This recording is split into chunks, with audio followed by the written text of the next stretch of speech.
Hi friends, तुमचं स्वागत आहे ज्ञानदीप एक्झाम स्टडी पॉईंट या एज्युकेशनल चॅनलवरती. आज आपण मराठी विषयाची 50 प्रश्न बघणार आहोत, जे सतत सरळ सेवा भरतीमध्ये रिपीट झालेले आहेत. आगामी काळात होणारी झेडपी भरती, तलाठी भरती किंवा ग्रामसेवक यासाठी ही वन लाईनर क्वेश्चन तुम्हाला मराठी ग्रामरची बघा. चला तर मग व्हिडिओला सुरुवात करूया. स्वराज्याच्या शिलेदारांनी औरंगजेबावर मात केली या वाक्यातील अधोरेखित वाक्यप्रचाराचा अर्थ सांगा. तर मात करणे म्हणजे विजय मिळवणे हा पर्याय होईल. मी शरीर बळ कमविण्याचा संकल्प करतो या वाक्यातील प्रयोग ओळखा. तर याचं उत्तर आहे कर्तरी प्रयोग. काळ ओळखा, एक लहानशी टुमकदार माडी आहे. तर काळ ओळखायचा आहे, तर हे वर्तमान काळातील वाक्य आहे. पुढचा प्रश्न बघा.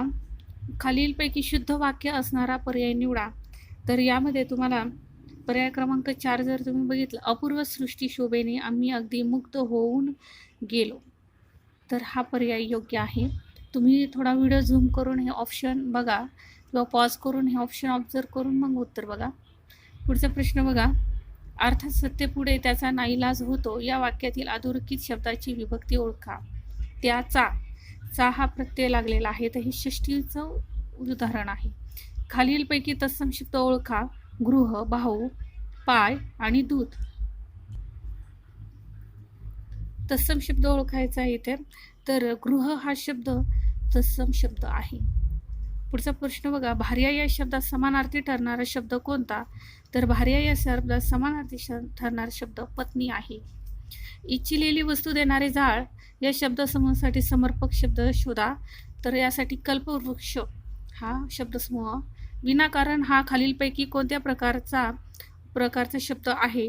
तर विनाकारण हा उपसर्ग घटित प्रकारचा शब्द आहे. विना हा आहे उपसर्ग लागलेला आहे. सव्यापसव्य या शब्दाचा समानार्थी असणारा शब्द निवडा. तर नसती उठा ठेव हा पर्याय.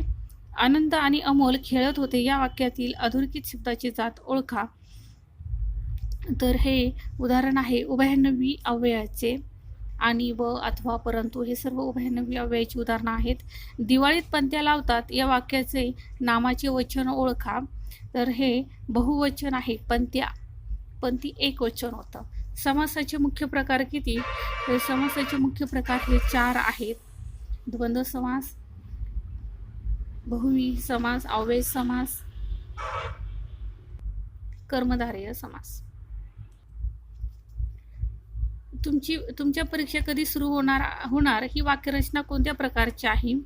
तर इथे विद्यार्थी, प्रश्नार्थक, उद्गारवाचक आणि विधानार्थ. इथं प्रश्नार्थक चिन्ह आहे म्हणून ओळखायला सोपं आहे प्रश्नार्थक चिन्ह. थोडे थोडे करून खूप मोठा संचय करता येतो हा अर्थ सांगणारी म्हण कोणती? तर इथे थेंबे थेंबे तळे साचे हा पर्याय होतो. ही सिरीज सुरू करण्याचा उद्देश म्हणजे तुम्हाला अचूक आणि मोजकेच तुम्हाला इथे प्रश्न बघण्यात यावे. जास्त बघण्यापेक्षा जे रिपीट क्वेश्चन आहेत किंवा जे IMP क्वेश्चन आहेत असे क्वेश्चनची सिरीज इथं मी सुरू केलेली आहे मराठी व्हिडिओची. या अगोदरही मी चॅनलवर 2-3 व्हिडिओ टाकलेले आहेत. तसंच मराठी विषयाचे कोणते IMP घटक आहेत की जे तुम्ही परीक्षेमध्ये हमखास विचारतातच, तर तोही व्हिडिओ आहे चॅनलला, तो जाऊन तुम्ही बघा. पुढचा प्रश्न बघूया. मानवी शरीरातील अवयवांच्या नावाचा योग्य वापर असणारी म्हण ओळखा. तर इथे पर्याय क्रमांक 4 बघा. आपलेच दात आणि आपलेच ओठ. खालीलपैकी ओष्ठव्यंजन कोणतं? प, ज्याचा उच्चार करताना दोन्ही ओठ काय होतात? एकमेकांना जोडले जातात म्हणून प ओष्ठव्यंजन झालं. दुपारच्या जेवणानंतर घेतलेली अल्पशी निद्रा, तर याला आपण वामकुशी असं म्हणतो. खालीलपैकी उपसर्ग घटित शब्द कोणता? तर या पर्यायाचं उत्तर आहे पर्याय क्रमांक 2 विसंगत. वि हा काय लागलेला आहे? इथे उपसर्ग लागलेला आहे. ग्रीष्मा त्या तळ्याच्या काठी बसे या वाक्यातील काळ ओळखा. तर हा रीतिभूत काळाचं उदाहरण आहे. व्यर्थ मनोराज्य करण्याच्या प्रवृत्तीस योग्य ठरणारा वाक्यप्रचार ओळखा. व्यर्थ मनोरंजन करण्याची प्रवृत्ती. तर याचं उत्तर आहे मनात मांडे खाणे. भारतीय कबड्डी संघातील खेळाडूंनी चांगली कामगिरी केली या वाक्यातील उद्देश विस्तार ओळखा. तर याचं उत्तर आहे भारतीय कबड्डी संघातील. हा प्रश्न IMP आहे बघा, नोट करून ठेवा तुम्ही. हा बऱ्याचशा परीक्षेत विचारलेला प्रश्न आहे. पुढचं बघा, खालीलपैकी देशी शब्द कोणता? तर धडधड, धोंडा, धाक आणि धोरण. तर धोंडा हा शब्द देशी शब्द आहे. हा शब्दसिद्धीचा प्रश्न आहे, हे तुम्हाला पाठच पाहिजे. खालील वाक्यात कोणत्या वाक्यप्रकार योजला आहे? ढग एवढे गरजत आहे तर कदाचित पाऊस येईल.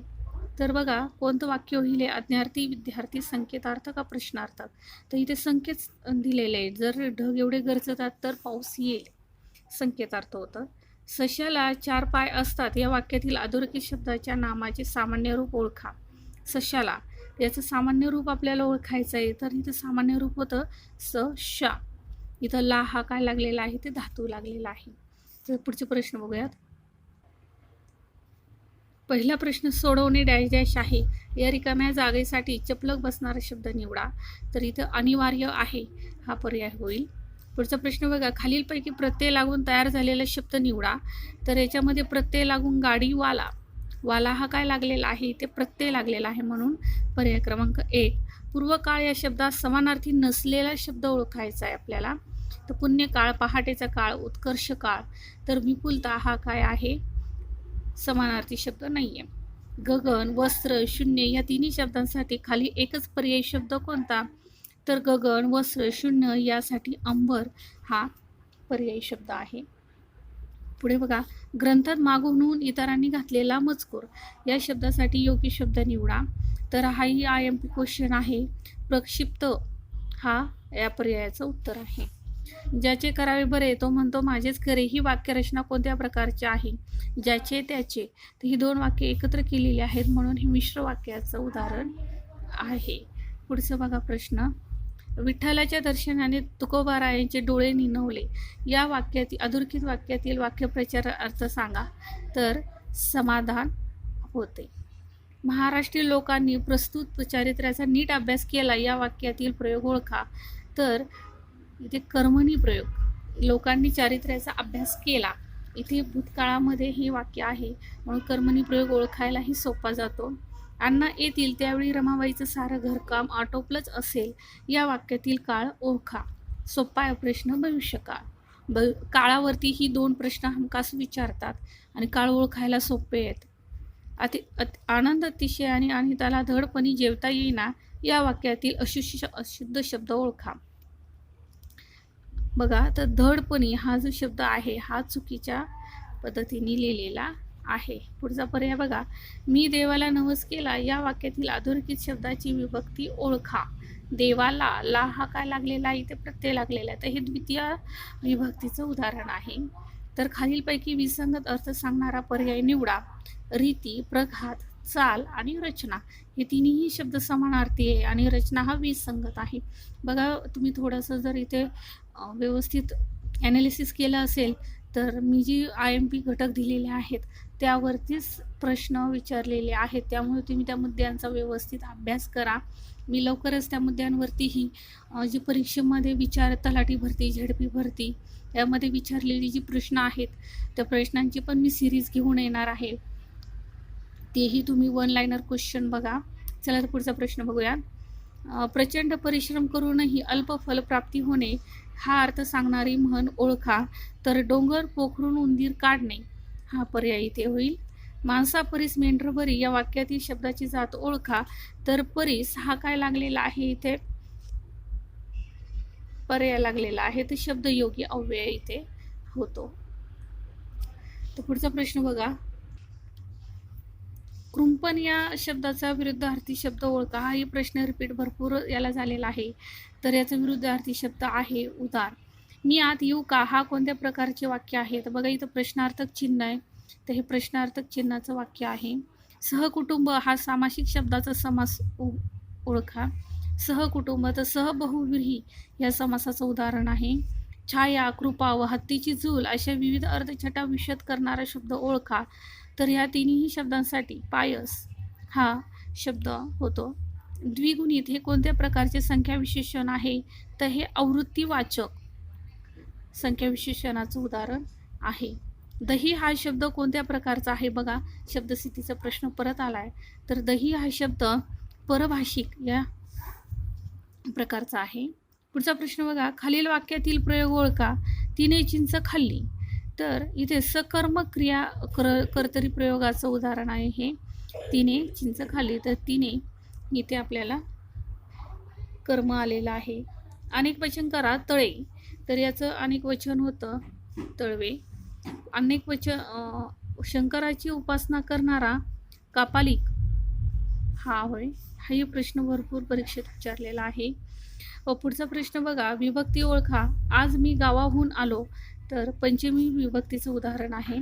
बघा, बऱ्याचशा विद्यार्थ्यांनी म्हाडा परीक्षा आताच नुकतीच TCS कंपनीने घेतलेली आहे. त्यांचा पॅटर्नही काही एवढा वेगळा नाही आहे. त्यामध्ये तो ऑब्झर्व करण्यासारखं म्हणजे तिथे आपल्याला एक पॅसेज दिलेला होता, उतारा दिलेला होता आणि त्याच्यावरनं 5 प्रश्न विचारलेली होती जवळजवळ. तर अभ्यास करताना तुम्ही उतार्याचाही अभ्यास करा, कारण मुलं दुर्लक्ष करतात आणि ते हातचे मार्क निघून जातात. परीक्षेत टायमावर आपल्याला उत्तर सापडत नाही आणि आपला गोंधळ होतो. त्याचा जर तुम्ही अगोदरच व्यवस्थित अभ्यास केला तर ते 5 मार्क आपल्या हक्काचे आहेत. तर तोही अभ्यास करा, ही टीप आहे आज तुम्हाला.